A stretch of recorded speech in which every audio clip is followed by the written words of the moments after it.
Hi, welcome to Wait, Hold Up, What? I'm your host, Dawn. In today's episode, we get to talk to my friend, Sally Zimney.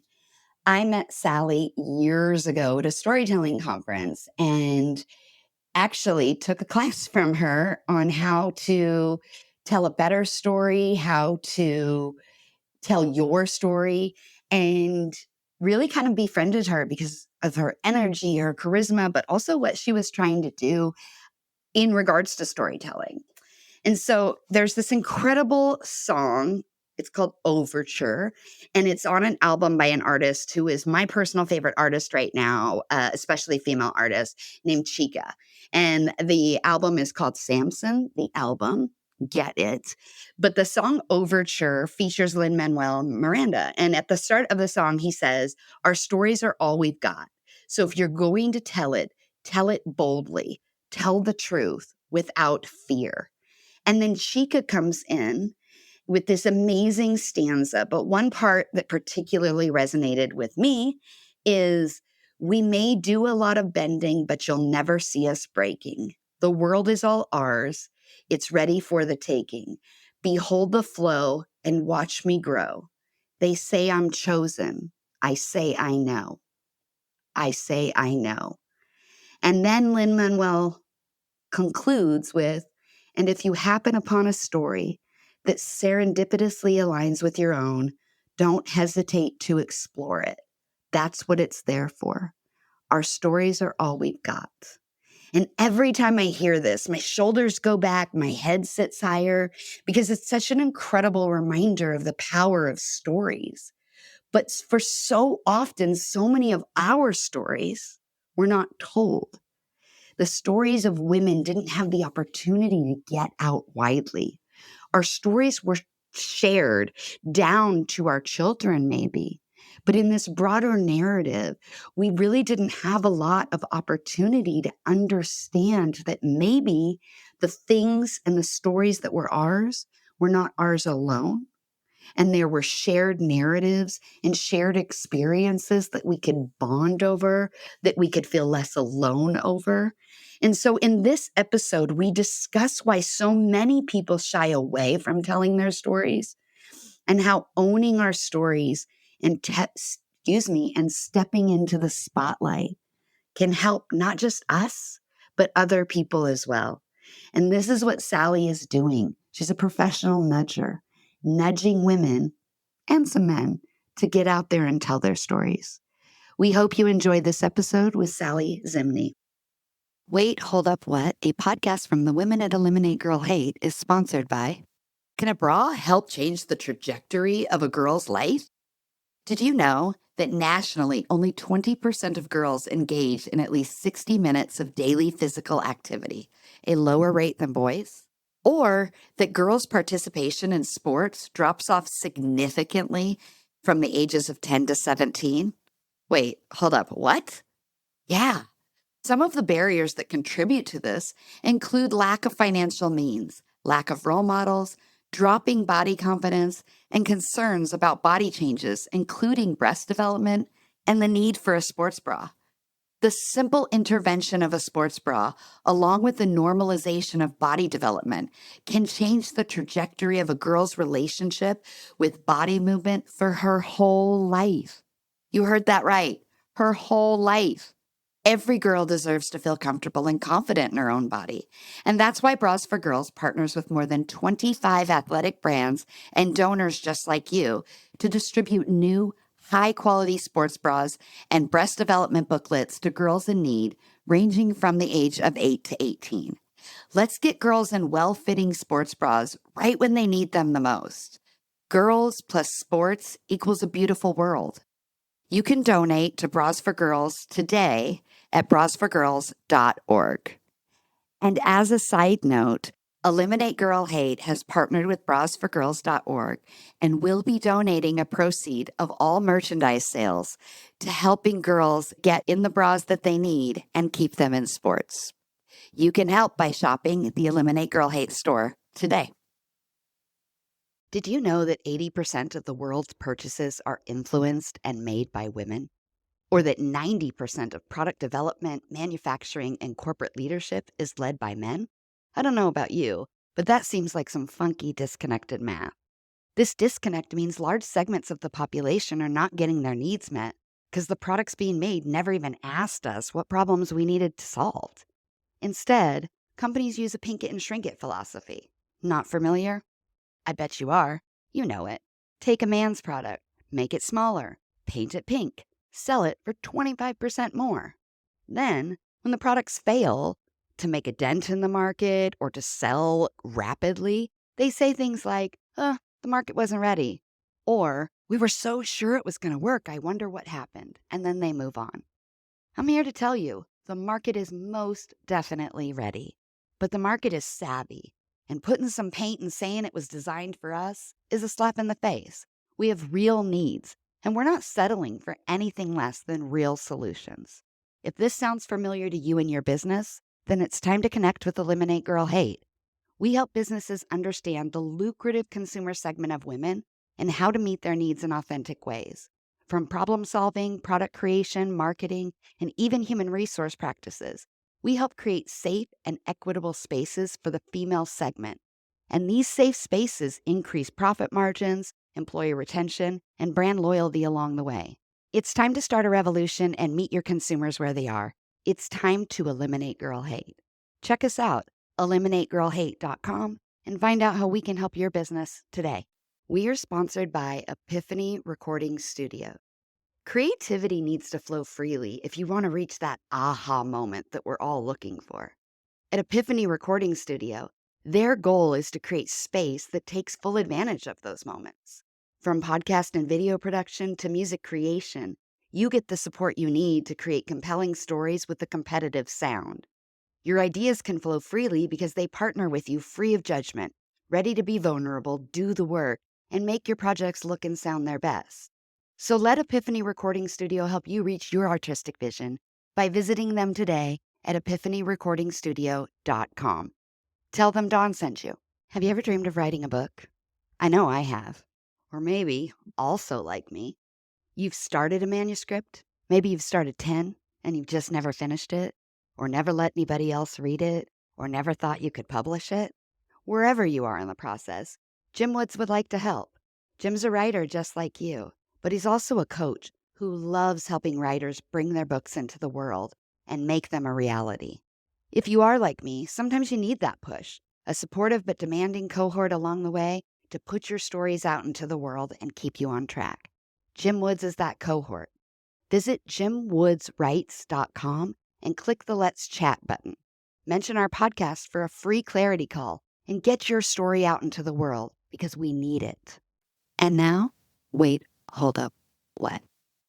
Welcome to Wait, Hold Up, What? We've been in the middle of a conversation, so I'm kind of going to jump in. This is my guest, Sally Zimney, right?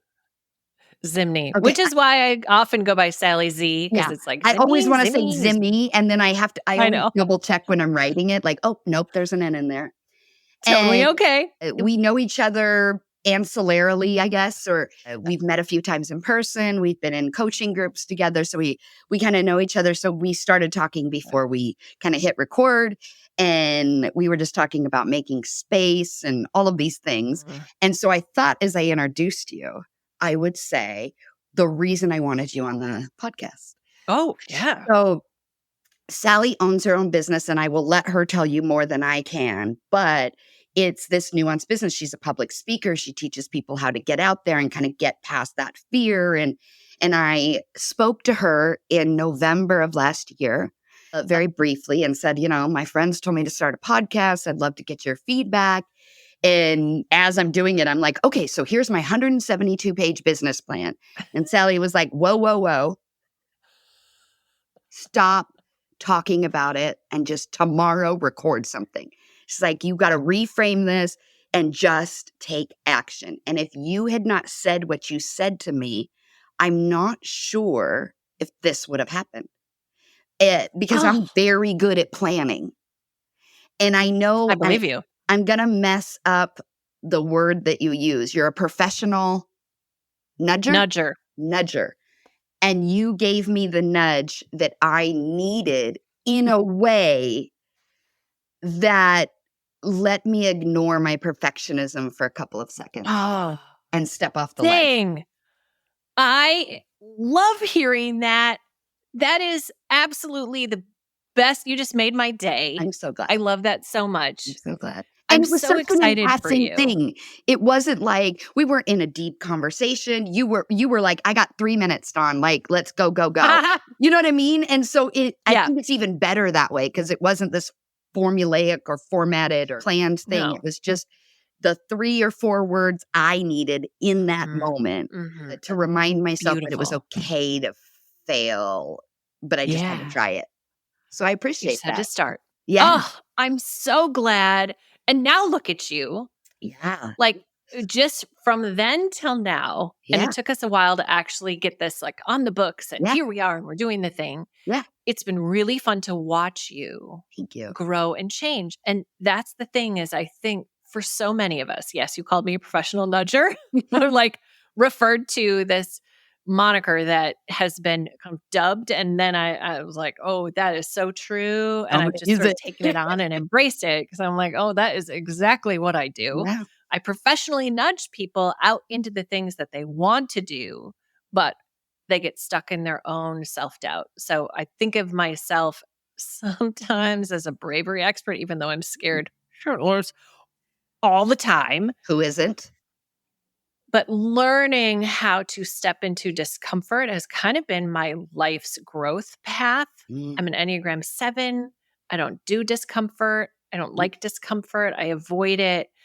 And so my own personal growth, my business growth has all evolved around those moments where I've said, okay, but am I ready? But can I is it, like I want to, but and get stuck there. And I recognize it in myself, but also as a coach and a speaker, I watch my audiences, I watch my clients get so stuck in exactly where you were, which was I'm going to plan it more. Yeah.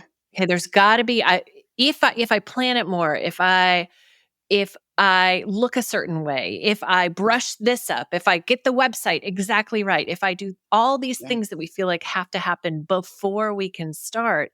And what we end up doing is just delaying the impact, delaying what's possible. We You've do got to it start before you're ready. we do it continually. Like I took the step, Yeah. right? But I still on a daily basis am like, I can't say that. I can't do that. I can't record that video. I don't have makeup on. I am 48-year-old woman. The camera needs to be further away. Like there are still, there's still these things that get in the way, and it will never be a challenge, or it will never not be a challenge, I guess is what I'm trying to say. Correct. Right? Correct. And it will never not be a challenge. And there have been really good days in this, right? And then there have been days where I was like, well, if I had planned that more, that might have, like you question it. I want to I love to start at the beginning. So the first thing that I will say is, how did you, what was your professional start? How did you start doing what you do now? Yeah. Well, there was a brief moment where I thought I was going to be an actress. And I got invited into this MFA acting program where they only took 5 women in the country. So I thought, well, I have to go do this. I've got to go try this out. But it became pretty clear within a few months that it was just my heart wasn't in it the way your heart has got to be in that line of work in particular. Because I've just felt this call to I've got things I want to say. I have commentary for the world. It wasn't just I loved being up on stage and I loved the ensemble work of putting a show together, the magic of what happens as that comes to life. I love the art form. I was like, doing that professionally is you've got to only want to do that and be willing to give up everything else. And I thought, well, actually, I really love kids and I want to do youth work. And what about the world? And I was just felt this really deep belief in how we can change the world with those moments on stage. In high school, I happened to go to a high school where they had the best high school speech coaches in the country. And if anybody ever did a high school speech and I say Apple Valley High School, you will know who that is and the coaches I'm talking about. If you're not in the high school speech world, to be like, just take me at my word on that one. And I learned all the finesse of it and really started to understand what was possible when we have a moment where we can move people with our words. And I truly believe it deeply in my soul. So I took this like love and this belief in the magic of what can happen between someone who's on stage, and quotation marks there, someone who's on stage and somebody who's in the audience. That magical connection, I really believe deeply in what can happen there. And so I started to say, how else can I leverage these talents that I have and these beliefs that I have? And I ended up working at an organization that traveled all over the country talking to kids in schools about these big ideas like kindness, courage, respect, these universal, really important ideas. And it just filled my soul for a really long time. Standing in front of 150 seventh graders, ninth graders, talking about these things that really matter. And I learned a ton about how to do it, how not to do it, how to engage an audience, the power of story, when you use story, when you don't, really the magic of how a moment like that can unleash things. Now, it was also really hard and not at all glamorous, but I learned a lot. And naturally, what happened in those moments is I started coaching the other people and my coworkers alongside me, one of whom was my boss, and he invited feedback really generously and bravely all the time. And he started having me coach everybody else on staff. And lo and behold, it year after year, it became a freelance thing that I would do on the side. I was speaking and I love to speak.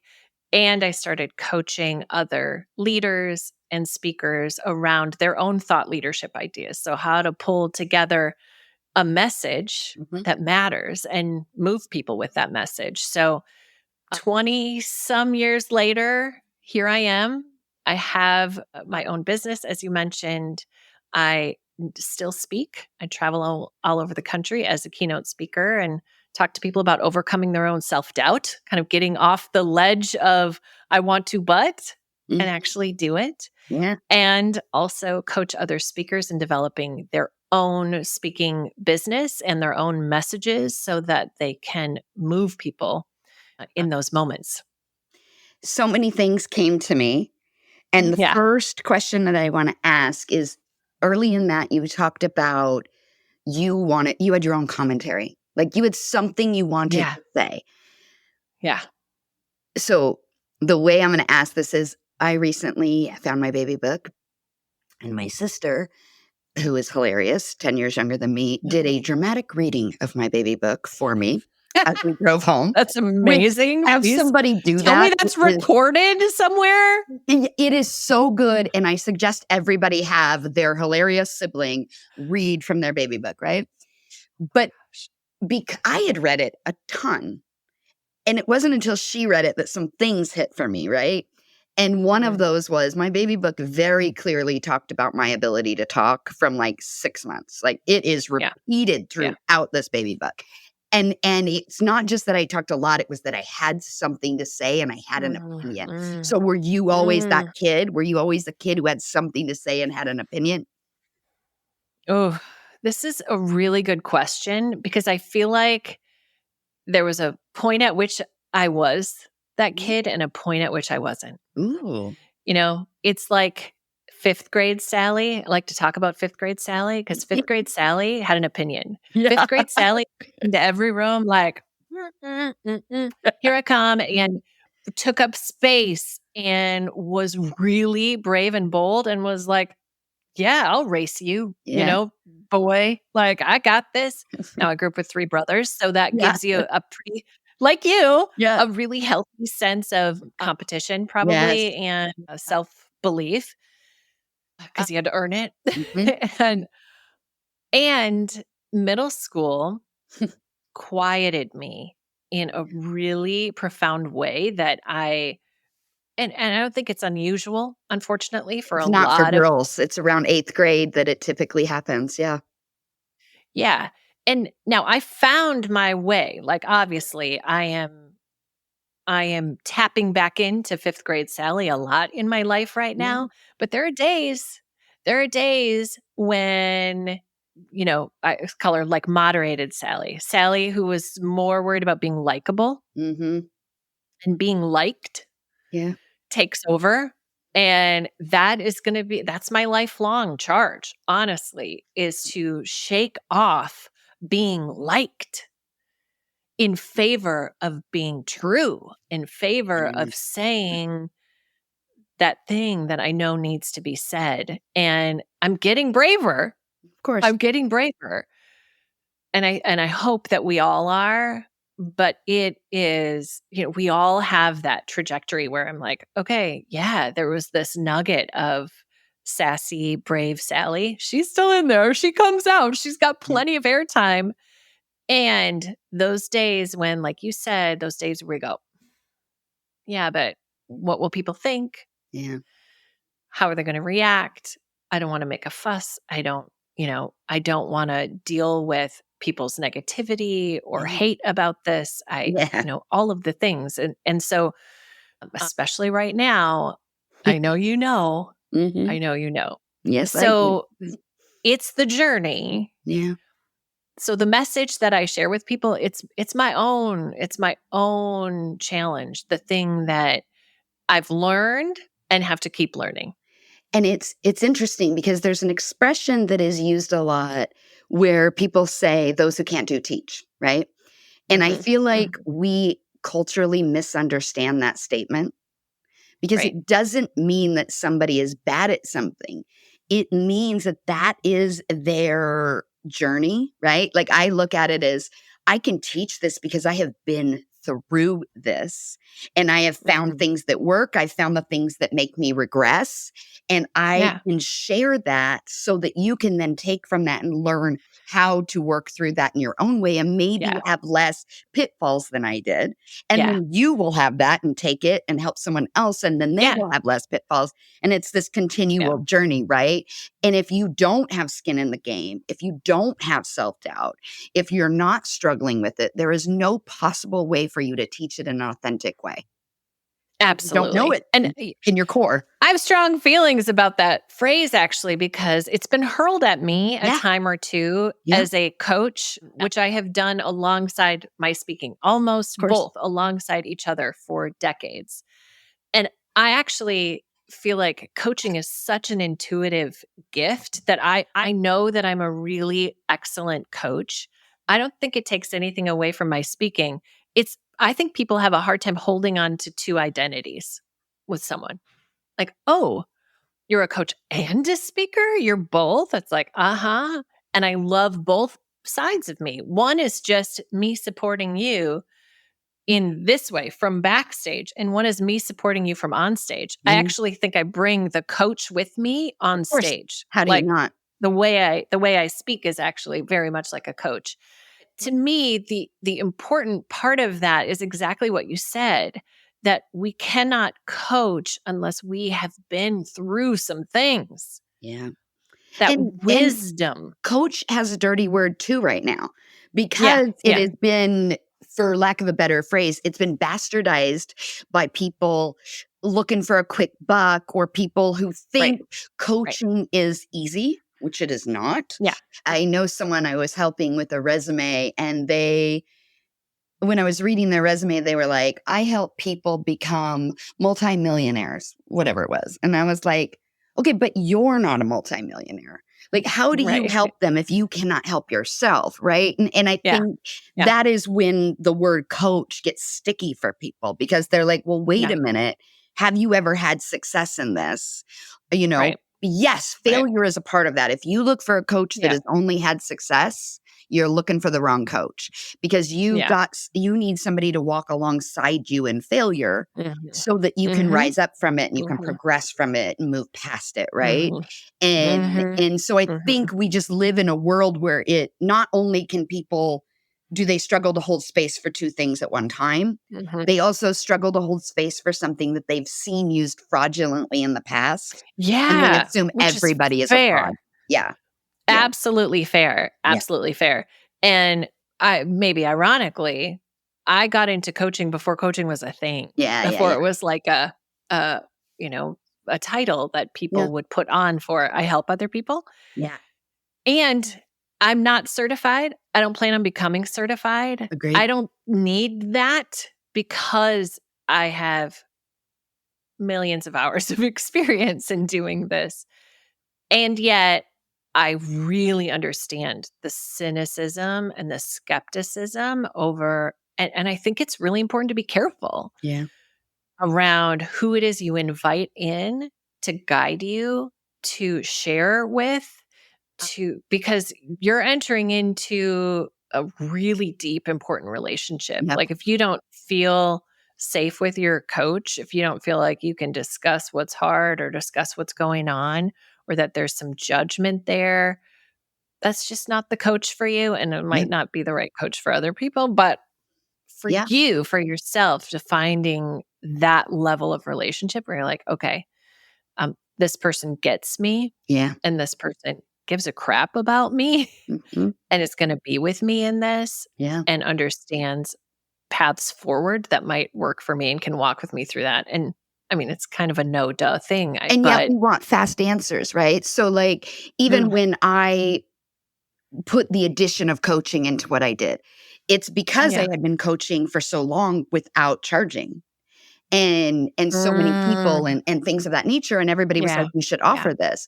So I asked the people that I had coached before, like, "What is it that Yeah. would make me appealing as a coach, and where are my weak spots?" And I got some Yeah. feedback, and one person, which I am thrilled with, said, "I just don't know how you sell your brand of coaching because Mm, you can't sell 3 sessions with you. The reason your mm, coaching works is because you get to know people in a way that other people do not.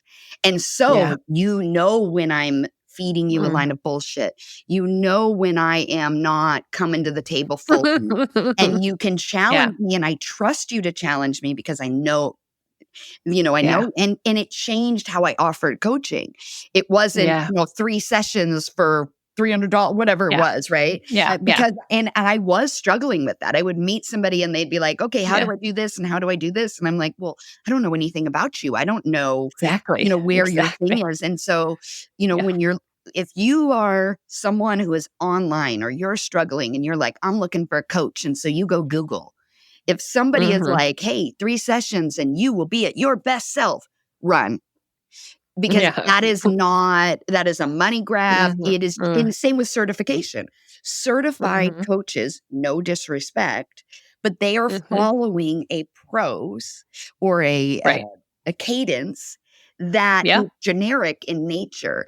And for me, I Mhm. don't want generic solutions because I Yeah. am not a generic human being. I want Yeah. somebody that can take what I have that is special and Mhm. unique and can contribute to the world Mhm. and help me Mhm. turn that into something. And that's the Mhm. other key, is Mhm. help me do it, not do it for me. Well, so I wanna just, connect a few things that we're talking about Yeah. because to me, if you think about the instinct to get certified, Yeah. right? What we are wanting to do is let people know we're legit. Yeah. We have the experience. We're effective. We're impactful. And the which is an important Of course.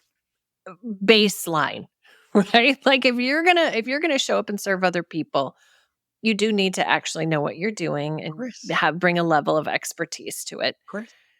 But the certification doesn't necessarily mean impact. It could, Yeah. and I think many times does, but Yeah. not always. Yeah. Those two things are not necessarily connected. So that deep desire that we have to let people know, I'm good, right? A-okay. Do I meet the standard? Do I meet the Yeah. bar? How else are you going to know that what it is that I do is powerful and impactful? And it's a proof It's point. one of the things we seek. Yeah, we're 'Cause seeking everybody's looking affirmation and for approval and the accolade, the validation, the check mark Yep. that says you're Yep. legit on social media, right? Like, everybody's Yeah. looking Yeah. for that, and so we Yep. think, "Okay, I should get certified in all of these things and have all of these," but Yep. as we know with anything, that doesn't guarantee that just means you know how to stick with a program, right? Yep. I had Yeah. a college professor say that to me once where I was like, or it wasn't even college professor, it was somebody at Nike. I was applying for a job, and it was Okay. early Okay. on, and I didn't have my degree yet, and I said, "Well, why does that matter if I have all the experience?" And they said, "All it does is show us that you know how to stick through something." And I've never Ah, forgotten that, right? And so yeah. then getting my Powerful. degree became a box check instead of a Yeah. passion project for me, and we naturally Right. just look for that. I love that. Okay. That's really helpful because for some people, and I'm not saying this is true for you at all, but for some people, seeking out the certification, seeking out the whatever that checkbox thing is actually just another form of delaying, Yeah, the fair. delaying of the doing. Because they don't Because, think I hate this word, but it's imposter syndrome in a little bit, right? They're like, "Well, nobody's gonna take me seriously. No, why would" I struggle this a lot where I say, "Am I the right voice or the right carrier of this message? Or should it be someone else?" And mm, sometimes that is a valid question to ask, right? yep, Especially yep, in the space in which I work. But yep. sometimes it is me doubting and delaying. Yeah. You are dead on Well, with that. Dead on. absolutely. Yeah. Absolutely. Well, and so pausing to ask yourself the question is worthwhile Mhm. because you're right, especially as a white woman. Yeah. And sometimes you're talking about intersectional Yep. identity things that it's like, okay, is this for me to say? Yep. And yet, sometimes the answer is going to be no. Of course. But more often than we think, we're hiding. Again, we're sort of like hiding behind we're going to let somebody else do that Yeah. or doubt the validity of our own experiences, the Mhm. validity of our own stories, Yeah. and the place that they have. So, all of us, I don't care who you are, but all of us can show up and share our specific experience. You don't need anybody else to tell you that you're ready for that you deserve it, that you belong in this moment, that you don't need to change a thing about who you are Yeah. for that space to be worthy of you. You are already Yeah. worthy of that. I know you know Yeah. this, but it was like, that's No, my but little TED talk for the moment. I just like everybody else, we need to be reminded of that. And part of that comes into this concept of the power of storytelling, right? Because for centuries, thousands of years, Yeah. the narrative of women was not allowed to be told Right. outside of communities of women and children. So that Yeah. folklore was carried on from a mother to a daughter and a Yep. granddaughter and et cetera, et cetera. Yeah. And then, but now we're in this space of time and culture and movement where Mm. we can put our voices out there. We Mhm. have the ability to do that. We also get a certain amount of pushback and hate that comes back. And so a lot of people Yeah. shy away from the responsibility of that because of Yeah. validation or because of hate or all these things that Mhm. go through our heads and Mhm. don't put them out Mhm. there. But this beautiful thing is happening. It's happening in media, it's happening in music, where we have so much access now that Mhm. niche Mhm. works and it sells, right? So you don't have Yeah. to have 80 million viewers now. You can have 800 and Mm. you get to decide where your impact is as well, right? And Mhm. Mhm. every person's story, I don't care whose it is.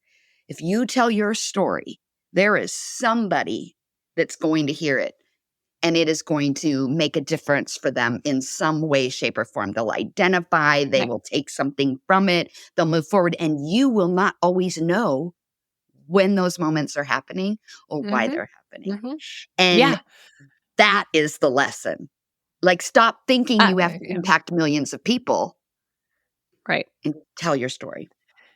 Yeah, the magic of storytelling, it's scientific. It's not just a feeling that we get, but we do. We get lots of feelings in stories. That's why they're so effective and cool, is because it bypasses the brain. Maya Angelou used to say, the most effective writing bypasses the brain and goes straight to the heart. Well, I Yeah. think the same is true with our stories. Now we want to leverage the brain ultimately, but that is the magical piece because we recognize each other's humanity in our Yeah. stories. Yes. Yes. So even if we're different people, even you talking about a singular experience that only you have lived, that is particular to you, Yeah. there are going to be universal themes and truths in your story that I go, oh, I felt that before. Hmm. Oh, Yep. I recognize that moment in my own life, even though it looks different Yep. because my life is different. I'm a different person than you. Yeah. And the recognition of our shared humanity, that is why stories break down divides. They allow us to talk about difficult things. They get people engaged and on board with things that they are not currently engaged and on board with. They're just a really incredibly effective, powerful persuasion tool. Yeah. It can flip into manipulation if we don't Propaganda. ever. Yeah, Yeah. yeah. The brain and logic and ethics, it's sort of like Aristotle's three appeals. You Yeah. really need all three. Yeah. But Aristotle, because he was an old white dude, was like, that is like the understatement of the century, because he just saw pathos as this thing that just belonged to women. Over here, he really looked down upon pathos and looked down upon women, of course. And pathos is essential for persuasion. Don't you think? Well, I guess if we look at this concept of story, there's a reason why every leader, good and bad, if you look through history, they were genius storytellers. You Yeah. can look at Yeah. someone like Hitler and there's a lot of faults there, right? Like we don't often Yeah. want to admire quote unquote Hitler, and I'm not saying that we Yeah. do, but the Yeah. reason that he was able to do what he did is because he used story and he Yeah. used that to manipulate the minds of people. And so yes, it can Mhm. be used Mhm. negatively and it can Mhm. also be used positively. And when we Mhm. look at the history of this, there's a reason that more change has happened in our world at a faster rate since the invention of television Yep. than any other time Yep. in history. It's Yeah. because we now had a front row seat to the suffering of the world. And now you Yeah. couldn't ignore it any longer, Yeah. right? If when we talk about the civil rights movements, one of the big catalysts of change was television because people Mm. saw the Mhm. dogs and Yes. they saw the Yes. water hoses and in their living room, they saw them as humans Yep. instead of this story that they had been Yeah. told that was something else. And Yeah. so that is so powerful. I Mhm. mean, So oh in my my god. book, at some point, and I can't remember the exact year, but I reference a political movement that was happening. I live in Minnesota. I'm like hardcore Minnesota gal. So in the early 2000s, maybe it was 2002, 2004. Oh no, it had to have been later than that because my kids were little, like 2006, 7, something. Anyway, Minnesota had a marriage amendment bill. And then we were voting on saying no to the marriage amendment bill. Okay, Sure. it's very confusing.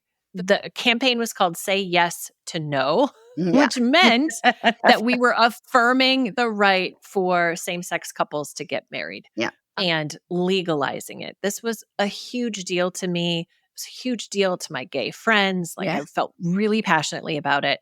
And I remember showing up one day to the campaign headquarters, and my kids were probably 3 and 1, like really little. And I've got them in the car seat and I'm tromping in there in between music lessons and, ECFE classes and la la la. And I walk in, I was like, I just want to do something. Can I get a sign? How can I help? And they handed me the sign, I signed some things, and then they handed me a sheet of paper that said, here's really how we want to go about this campaign. And it was storytelling. Yeah. The approach we want you to use is use story. Story, story, story. Tell the story of your friends. Help other people recognize that their love story is not all that different from your love story. They too just want the legal protections so that they can show up in the hospital and be recognized as their person. Yeah. They too just want other people to not just see them as they've been together a long time, but to recognize the level of commitment that they have chosen with each other by calling it a marriage. Like all this stuff that it was like, yes, the universal love story, tell the story of their universal love story. And I was like, okay. And that to me, and they've done a lot of research around how story specifically has been used politically to help people empathize with an experience that isn't their own. Yeah. And say, okay, even though this is new, I don't recognize this, and I have some fears, and I've heard these things, like how do we really paint each other and recognize each other as human beings? Yep. That is the goal. So it's so powerful to trace that back and to watch what happened between 06 and 08 and 2010, like the huge changes that happened, of course, and beyond that. Of course. And I trace a lot of it back to stories. Yeah. Yeah. It's such a powerful narrative, and we can look at, people choose to use stories in multiple ways. They choose to use it to incite fear. They choose to use it to inspire hope. And all of these ways. And so I think as humans, some people may listen to this and be like, well, I'm not a speaker and I'm not someone on a stage. So how does this relate to me? Right. And I did a webinar yesterday for 30 people who have recently lost their job. And it was a webinar on interviewing. And I was helping them understand the different people that you interview with, the different ways in which you approach an interview. And of course, I teach them the STAR method. Sure. But I teach the story spine in that. And so for those that don't know, the story spine is kind of a thing coined by Pixar, and it's really the elements of how to tell a story. And I use it in reference to how to build a response to an interview question, or your cover letter, or your summary or bio in your about me, right? Because some people, when you do, your statement and your task and your action and your results, they're like, oh, I can't do that. But everybody knows how to tell a story. And if we can structure that story in an easy way, imagine the nerves that come out of your body in an interview when you're like, oh, I tell stories every single day. Like, this is easy. Once upon a time, I worked. And it was really cool to see the eyes of people and the way in which they lit up when they were like, oh, yeah, that's not that hard. I can do that. Whereas the STAR method, people were like, oh, I can't get my head wrapped around it. And it doesn't feel personal. And of course, especially when you are, and the case that I would make is that stories are useful anytime you're talking to another person and trying to get them engaged in your idea. Agreed. So whether you're standing on stage, or you're in a conference room, or you're doing a virtual workshop, or you're talking to your boss, or you're in an interview, the story is the thing that helps make the point that you want to make meaningful. And real, It gives the point legs and arms and a voice and an experience and a body, and helps us see the impact of it. And the really important thing is, of course, once I get everybody on board with, yes, even I'm not a speaker, but even I can leverage stories. When and how you use stories really matters. So I love that you're using the story spine from Pixar, which is beautiful. And what that does is lean on what I call a story first method. We really want to let the story come before you're telling us all about the thing that you're going to tell us. Yeah. It's really important. Otherwise, and most people think of the story as the proof to the point, rather than the story being the thing that emotionally engages people, that ignites their curiosity and their imagination and helps them go, and then what happened? And then what happened? And then what happened? And in the story, we feel the point before you even have to say anything. Yes. It does so much of the heavy lifting for you. So if you're feeling like, I've got to do a lot of heavy lifting in this, I've got to convince them about that, and I've got this data point, and I'm going to talk to them about this, and they really need to get this. It's like, whew, okay. As soon as you're starting to feel that weight on the logical part of your argument, which is really important, but it's doing too much work for you, pull some of the weight over there and put it in your story, and let story pull people in. Let story be the thing that makes people go, oh, I have been there. Instead of when people start with the like, well, I'm going to tell you about the STAR method or whatever it is. I'm like, I clearly don't know. Yep. And tactics are really important in the, you're telling them what the information that you want them to know beforehand.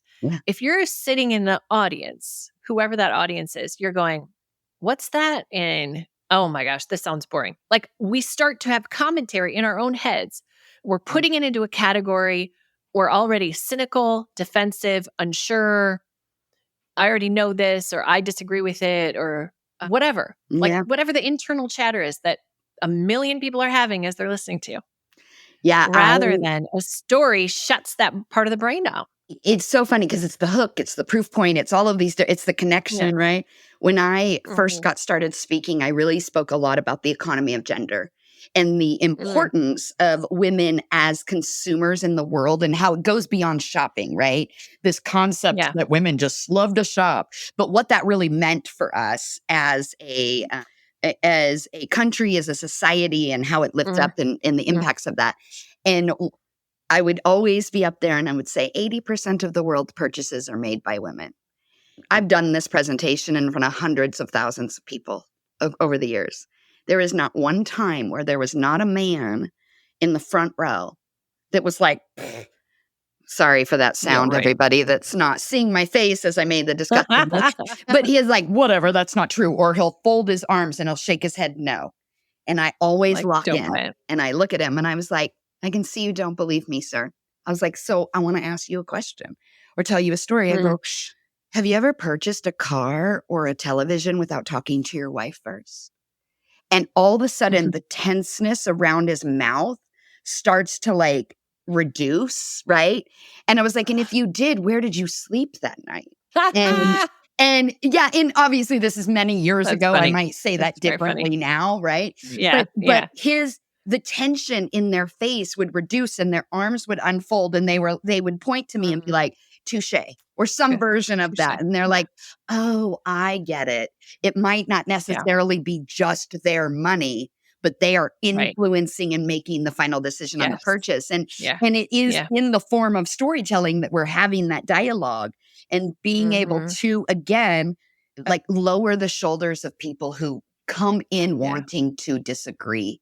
Right? Yeah. Because it's like, let's talk about you. Let's put this in your scenario. And I love that power. And I do think in the last 10 or 15 years, everybody started calling themselves storytellers, chief storyteller, blah, blah, blah.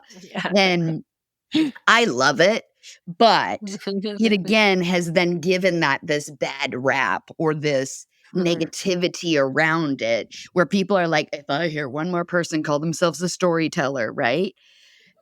And I do get that, but I am not going to stop talking about how powerful it is because I believe that if we can get more people to tell their stories, then we have a better visual for what the world could be and how similar we are in our experiences and how denying one group of people something for no real reason other than you're afraid of what you might lose in that is never the answer for how we progress and move forward. Yeah, I'm with you. I think on so many of the things you just said, I love that example and I can totally see was great storytelling. And I know it was great storytelling because I could see it in my head. You standing up there and engaging this resistant audience member. And that is the power and magic of story.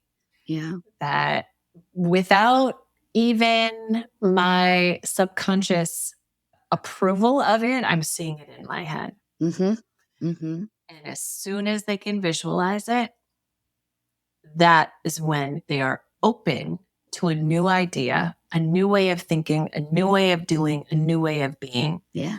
So if you care about change, if you care about making change for your community, then you've got to care about storytelling. Yes.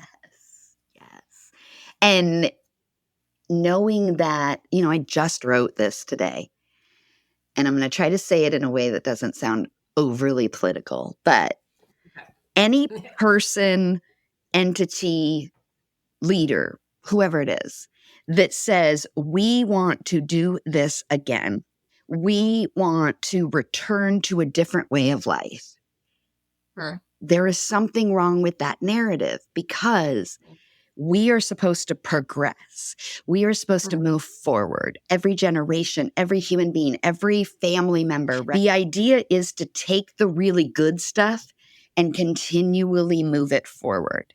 And so if people are trying to convince you that we have to go back to something that did not take everybody into consideration or did not give people opportunities and so forth, there's something that you should clip on to that storytelling that shows that they're trying to grasp onto something that was beneficial for them, but they're forgetting. Well, they are telling themselves. Yeah, exactly. They are telling themselves a very specific kind of story. Yes. That is not rooted in reality. Yeah. And we have, if the shark stops swimming, the shark dies. So if people, families, nations, organizations, right, if they stop progressing and innovating, there is not sustainable growth. And that is in every way of your life. As human beings, for example, if we stop learning, what is the point? I feel like when we grow up as kids, and I've probably said this on the podcast before, but we are taught black and white, good versus evil. And then we become adults and we go out in the world and we're like, holy crap, I don't see black or white. I see a lot of gray. And I don't know how to interact with gray because I only ever dealt in black and white. And that's where a lot of our challenge comes. And we start learning about gray and we start moving forward. Right? But there is no end point in adulthood. Like we think there is in a kid. We think, I'm going to get married. I'm going to have children. I'm going to have a good job and life is going to be amazing. And then you get to 30 and 40 and you're like, wait a minute, I'm still missing this and I'm still needing this. And learning and digging into stories and understanding and comprehension is all part of the human experience and what keeps us living these long, thriving, healthy lives. And I think sometimes we forget about that because we get bogged down in the stress of, or in the mundane of the everyday, right? It becomes so much. I also think you're talking about the rightness and wrongness. Yeah.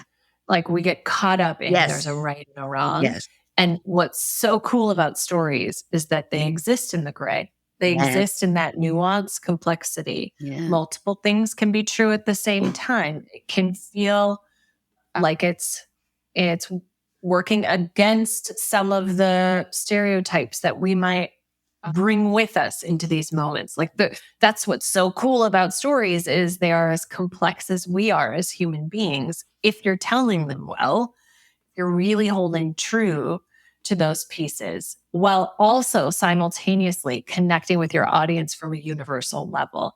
And so, when you say our world is operating right now, I would say our world is operating very much on a black and white. There's a right and a wrong, division, polarization. I think stories might be the thing that save us. Yeah.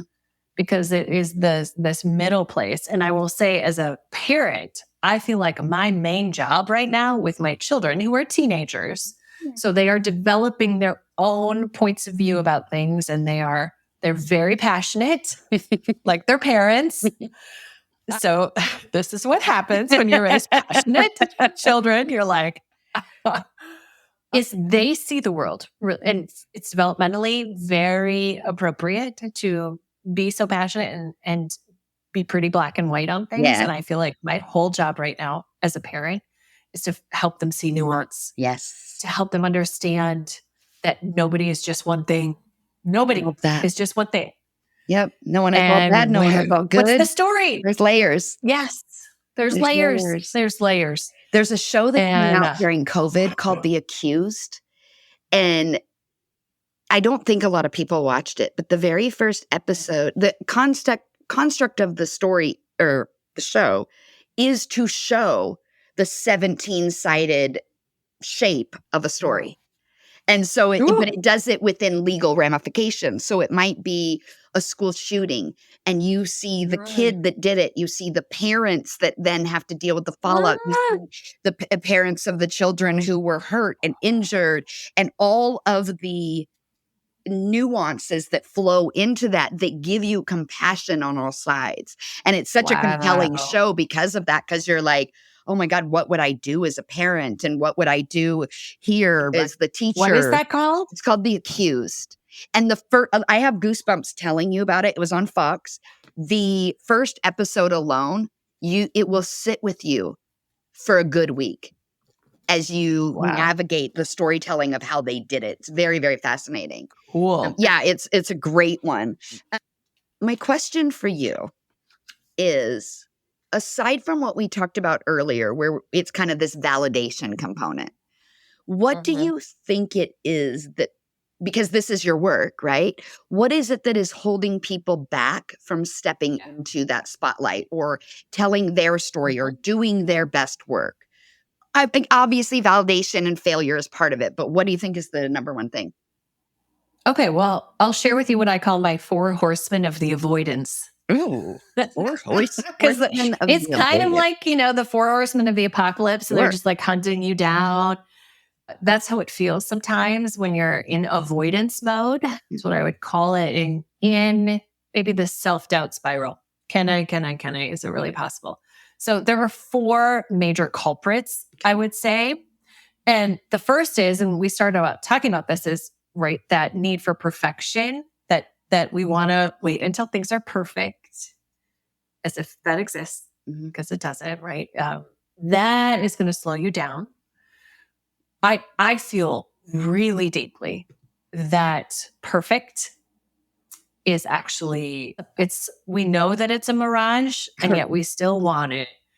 But from a speaker or influencer or leadership point of view, I think perfection is dangerous.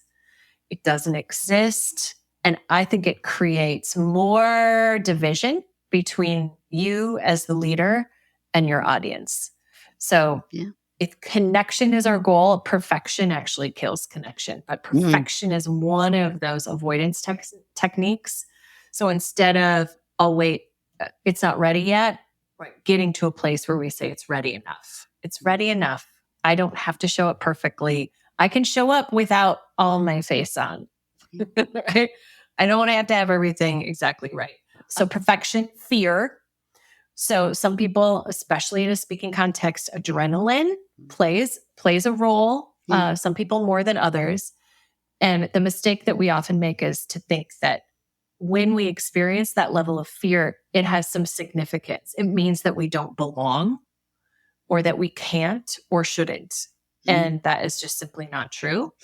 If it's a big enough moment, we all feel fear and we should. I think any speaker of their salt, if they get out of feeling fear for too long, their heart's not in it, they're not doing impactful work, they are not challenging themselves, and they need to push themselves to the next level. So fear has got to come along with us into our big, brave moments. Ego and the fear of judgment from other people, which is a big one. This is the big one for me. Really hiding so that we don't have to face the judgment of other people. The what I sometimes call the poppy cutters. The people who are just like, oh, you think you're so awesome. Yeah. Now is my time to cut you down. That was my poppy cutter sound. I loved it. Thank you. Thank you. And then the last horseman is imposter syndrome, which we talked about. And I know that is one of those phrases that's overly used and out there a lot, but I see it as a deeply challenging, real, present part of, unfortunately, a lot of our leaders, female leaders, to say that you are ready. You have everything that you need. Yeah. And it's okay to learn as you go. It's okay to learn as you go. It's important to learn as you go. It's the only way. Yeah. Honestly, it's the only way. It's the only way. Every time we give ourselves the grace to do that. Every time somebody that has reported to me or I'm coaching them or whatever it is, and they're like, ooh, I don't know if I'm ready for that job. I always say, if you're ready, you're already overqualified. It's too late. Yeah. And because you should be learning in every role of your life. And so if you check off every single box, number one, you shouldn't want to be in that role, but that company shouldn't want you in the role because they don't want your best work on day one. They want you to grow in the role and continually create better and better work. Yeah. And that's a process. Yeah. I'm sure you know that stat. I think it was in Lean-In. And so this is an old stat at this point. Yeah. But the men say, hey, I meet 50%. Yeah. yeah. 5 out of 10 of these qualifications. Yep. Oh, go for it. Yeah. And women are like 8 out of 10. They're like, can I? I don't know. You're like, let's go. Let's try it. And here's the other thing. And I say this a lot. I get teased about it from some of the people who've worked for me before, but I always say the worst answer is no. And you've heard no a lot. So, okay, it's just another one. And pardon the language to the audience, but what makes you think that you're such a piece of shit that you don't get to have what everybody else has? Like, what about you is so awful that you shouldn't take the chance that other people are taking? And if you don't think that about yourself, which none of, even at our worst, when somebody else says it to us, we're like, wait a minute. I am not. Like, we jump to our own defense, but we are the worst coaches of ourselves, right? Because and a lot of mine comes from this idea of I'll see people that are a little too into themselves and it turns me off. And I'm like, I don't want to be like that. So I need to be extremely humble. And sometimes that humility actually turns into doubt and reducing what my abilities really are, right? And so there's a fine line that I'm continually learning how to navigate and like dance around, right? Do the little double dutch, if you will. Oh, the ego humility dance is important and it's a tough one. Yeah. Instead of, I don't know if this is at all helpful for you, but I just want to throw this out there. Yeah. Instead of thinking of working towards confidence, right? Because confidence is fleeting. Yeah. Confidence is a feeling. I'm feeling confident today. And confidence can be, it's hard to lean on it because some days you wake up and you're just not feeling it. You're like, what the heck? What's going on? Where did this go? Yeah. Like yesterday I was feeling like a rock star. Today I'm just like, I don't know. Who am I? And can I? Right. So what if we just replace confidence with what I think is a much better guide for us that can walk with us and be steady and ground us. And that is the idea of self-trust. How do we get to a place of self-trust? Yeah. I don't know everything, but I can figure it out. And I've done it. I don't know exactly what's going to happen. Yeah. I've done something like that. Maybe not this exact thing, but I've done something like that. And I made it through. And I can do it here too. I love that concept. That right there, that shift, like has helped ground me in that balance of ego and humility, where it's like, listen, hey, this is a big improv scene, always, every day. Yeah. I haven't done most of this before, but I've done a lot of things and I can figure this out. I have experience that I can call on to help get me through. And, everybody's afraid. Like, it's such a human condition. And, when I was asked to speak on the story stage and had the opportunity to do it, we've both been on that stage. And I had been watching for so many years. And that for me, I had spoken on tons of stages, but that was the most important stage for me as a human. It might not have been the most important one for my career, but it was the most important for me as a human. And my fear was, it wasn't the same as other stages. My fear came from not wanting to let that community down. Right. Wow. And it was like, no, I've given this speech. Like, I know how to do it. But there was an overwhelming fear. It was so all encompassing. There were tears at sound check. There was shaking. And I have, the great Jillian Farabee talks about all sorts of ways to address fear in the body and the things that you do. And I utilize those in different ways. My sister has always had this phrase that you cannot be upset. You cannot be mad. You cannot be depressed if you're wiggling, which is such a fun little thing. She said it when she was like 18. There was a really jerk of an airline employee. People were being mean to him. And my sister is just always sunny. And she walks up and she's like, how are you? And he's like, what do you need? And she goes, when I'm having a bad day, I just wiggle. And it's really hard to have and she's just wiggling, right? And he stopped what he was doing. He looked up and he smiled. And we got up great. Like, it was great, right? But she, amazing. Yeah. And so I always call her when something is really hard for me. And she's like, well, have you wiggled yet? And so I was backstage at Story and she's like, well, I know you're power posing because I know you do that. She goes, but have you wiggled? And so I start wiggling backstage. I have all this like backstage video of it. But then I went on stage and I shared that moment with the audience. I said, look, I remember. I'm nervous, right? And let me wiggle. And the audience laughed. And instantly we had this connection. Yeah. Because they felt my fear and they felt my passion, right? And it, as a speaker, allowed me to say, okay, take a step over the ledge.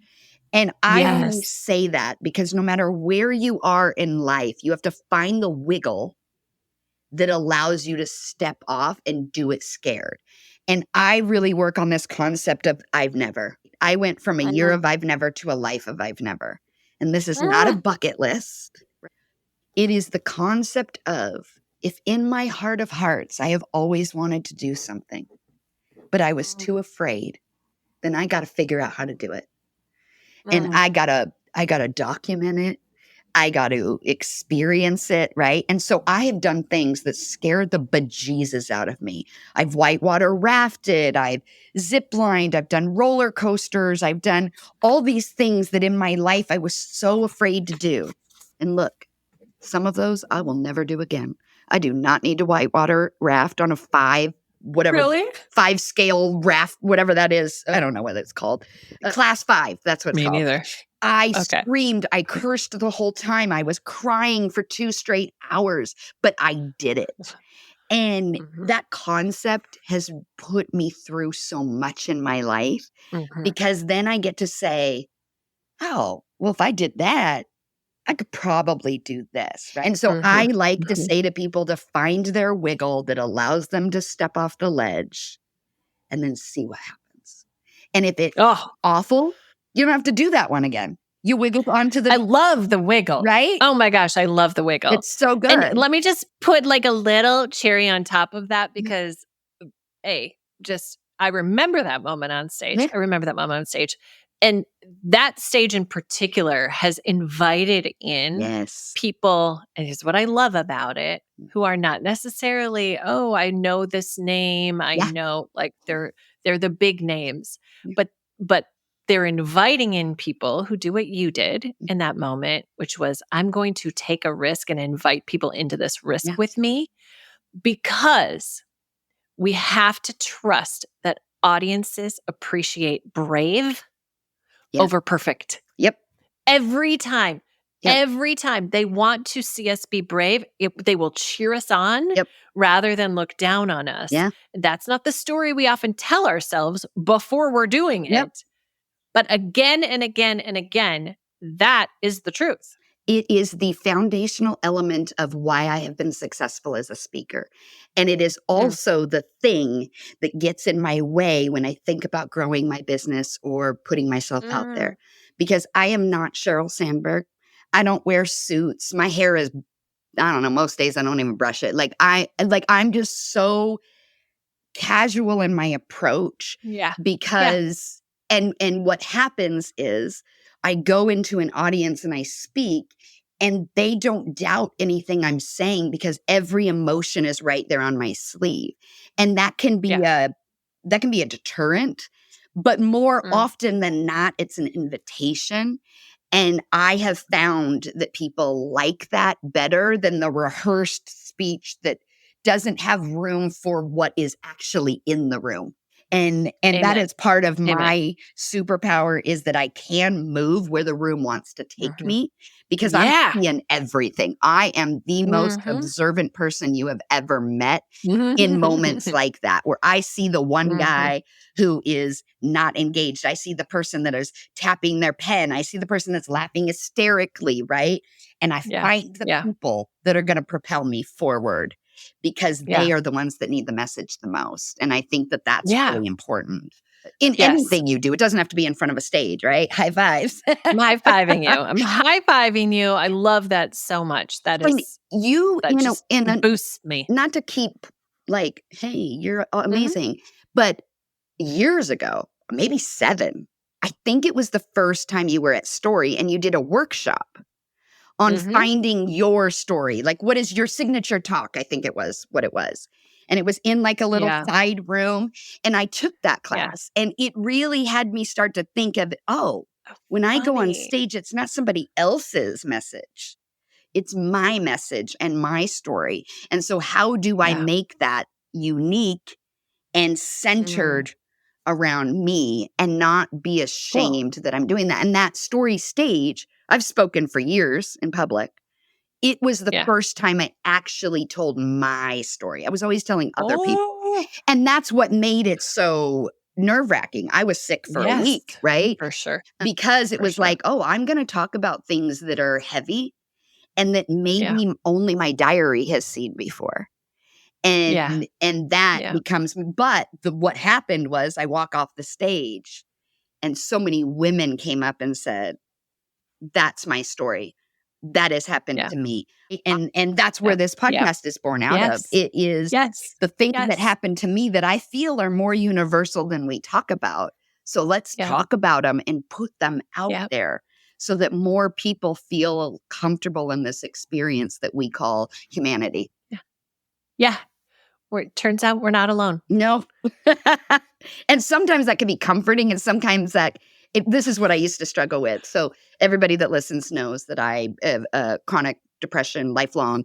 I'm very much into therapy and all sorts of forms of treatment. But I used to, when I was younger, and hormones are raging, it was a very painful time for me. And when people would be like, you're not alone, I would get mad. And I would say, that doesn't make me feel better to know that more people feel this kind of despair and pain and uselessness. I don't want people to ever feel that way. And that is what has propelled my life's work is not, yay, let's feel this way together. It's how can I use my experiences to prevent those things from happening to other people and change the narrative for people that come after me. Yes. Yeah. Beautiful. Well, I feel that, Dawn, in what you do. Thank you. I really do. I feel the intention, the mission, your brave action. Thank you. I see it. I have good and it's teachers. inspiring. I have good teachers. We're going to wrap up and I want to do a couple of things. The first is I always like the guests to have the kind of last word on everything we've been talking about. If you had a hope for what someone would take away from today's conversation, what is that hope? Well, we are living in a world right now, I think, where we need people's stories desperately. We need their personal experiences that are particular to us as individuals and find the universal connection to it out in the world. because the more that we can recognize our humanity in each other, I think the quicker we are going to heal some of the, and that's a big word. That's a big word. But where we can start to, bring the fabric of our communities back together, which sounds really aspirational. But I think that's how magical stories can be. Yeah. But it requires people to get over what is holding them back, to get over the perfectionism, the fear, the judgment, the imposter syndrome, to stop waiting and trust that the world will truly appreciate and recognize and honor your brave. Honor your brave. And I, for one, will be your professional nudger on that journey. I will keep nudging you out front because I see what happens. I see the good. I see the ripple. What happens when we really, truly do that. And I love that because if people want to be nudged by you, there's a couple of ways to do that. Right? So one is you have a book. Tell everybody what the book is, a little synopsis, and where to find it. Ooh, it's pretty. Here it is. You know what? It is a pretty book. I get comments on how pretty the book is all the time. I got tucked into the gold foil. So if you're listening to this, you don't see it. I like it too. I like it too. Anyway, but I do. This book, you can grab it on my website. It's also on Amazon. And it's called Speaking Story. And it's about how to use the magic of storytelling to make your mark, pitch your ideas, and ignite meaningful change. Basically everything that we've been talking about, but much more in depth with some science in there as well, if you're a sciencey person. And you have a website and you do coaching, you do speaking. Do you also have your own podcast? For many, many years, I have. I do a live show a few times a month with Erica Biddix from who is a colleague of ours and acquaintance of ours as well, called the Permission Slip podcast. I host an event in the fall called the Permission Slip Conference. So I'm like, oh, Don, you should come join us at Permission Slip. It's so fun. And for many years, starting in 2014, I had a show called This Moved Me. And there's 350 episodes of This Moved Me. And I'm just taking a little pause on it for now, but letting the creative juices. But Permission Slip and This Moved Me are both available on platforms that are streaming? Yes. Okay. Yeah. And you'll find them on there. Can people still sign up for the Permission Slip conference? Yes. Yeah. We are in the midst of selling tickets right now. It's November 15th in 2024 on the Friday, November 15th. And where in Knoxville, Tennessee. Okay. Yeah. permissionslipconference.com is where you can grab tickets. Perfect. Definitely come join us. It's really built for female entrepreneurs to help nudge them to their next big dream, next action, next idea, really help it come to life and make it happen. And lastly, social media and website. Yeah. Okay. So my favorite 2 social media platforms right now are LinkedIn and Instagram. You can find me on Instagram at SallyZ_BeMoved. And my website is bemoved.com. I love it. Is that all the things? That's Did I do all the things? I wanted to promote and get it out. There's a lot of things. Thank you. And really thank you. We have been going back and forth for months now trying to make this work. And I know how busy you are. I appreciate the time because this felt like a conversation just between you and I. And I didn't have to take notes to remember all the gems because I got it all recorded and other people can take advantage of it as well. And I love it. I know. I love it. Oh my gosh. Dawn, thank you for having me. It means a lot. Especially knowing I didn't know that I was the little nudge that helped you get going on this, but you're putting in the work. You're doing the thing. You took the action. You decided that you could be brave. Yeah. And go for it, even though you didn't quite feel ready. It's been so fun to watch your voice get stronger, your platform grow, continue to have a bigger and bigger impact, and bring this really important message that I am fully on board with out into the world. So thank you. And I hope you have a lovely week. Thank you. Okay. You too. Thanks for having me. I'm guessing if you listen to this, you now know why we called Sally a professional nudger. That is what she does. She's done it for me, and she's done it for countless others as she works to get stories out into the lexicon, which, if you are a regular listener, you could probably create a drinking game to the amount of times I say the word cultural lexicon. But at least you're having fun with us, right? In this episode, I think I'm most drawn to the ease and the clear spark of passion that Sally has for the work that she does, and the goals that she has of being able to use her voice to help others use theirs. What a beautiful purpose, and what a beautiful way to remind the world that we all have power, and that power comes through that narrative of story. And so if we go back and we think about that song that I talked in the intro with Chika and Lin-Manuel, right? Our stories are all we got. And so if you're going to tell it boldly, tell the truth without fear. And if you happen upon a story that serendipitously aligns with your own, don't hesitate to explore it. That's what it's there for. Our stories are all we've got. You are chosen, and you're chosen to give your testimony, your ministry, your story to the world. And we hope that with a little nudging from us or the people in your life who support you, that you'll go out and do just that and share your story. Maybe even share it with us. You can email us. You can DM us. Emailing us is at info@eliminategirlhate. You can DM us on our social media challenges. You can DM us at our social media platforms, Eliminate Girl Hate, and wait, hold up, what? We would love to hear you, because this podcast is about sharing the stories and narratives of women who haven't been able to tell them before. We hope you go out there and get some good stories of your own, and we'll see you next time on Wait, Hold Up, What?